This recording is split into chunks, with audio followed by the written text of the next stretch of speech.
Vijayawada Gunadala PS పరిధిలో మరో blade దాడి జరిగింది. నిన్న రాత్రి తిరణాలకు వెళ్లి వస్తున్న పవన్ అనే యువకుడిపై రఘు సాయి అనే యువకులు బ్లేడ్తో దాడి చేశారు.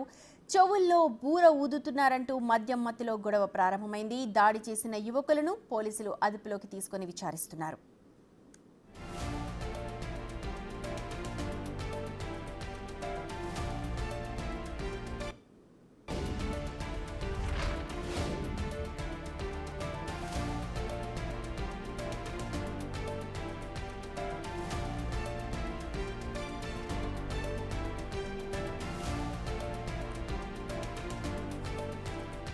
ప్రస్తుతం మనం చూడొచ్చు తిరణాలలో జరిగిన ఘటనకు సంబంధించిన విజువల్స్ అవి. తిరణాలలో బూర ఊదుతున్నాడు చెవుల్లో అంటూ తాగిన మధ్యంలో కొంతమంది యువకుల మధ్య ఘర్షణ జరిగింది. అవే విజువల్స్ ప్రస్తుతం మీరు బిగ్ టీవీ స్క్రీన్ మీద చూస్తూ ఉన్నారు. అయితే ఈ ఘటనలో ఇద్దరిని ప్రస్తుతం అదుపులోకి అయితే తీసుకొని విచారిస్తున్నారు పోలీసులు. విజయవాడలో బ్లేడ్ దాడులు జరగడం సహజంగా మారిపోయింది.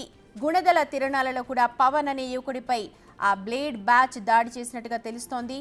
చెవుల్లో బూర ఊదుతున్నారు అంటూ ముందుగా ఒక గొడవ మొదలైంది. దీంతో గొడవ కాస్త చినిగి పెద్దగా అయింది. బ్లేడ్ తీసుకుని వెంటనే ఆ యువకుడిపై పవన్ అనే యువకుడిపై దాడి చేశారు. ప్రస్తుతం ఇద్దరిని అదుపులోకి తీసుకుని విచారిస్తున్నారు పోలీసులైతే.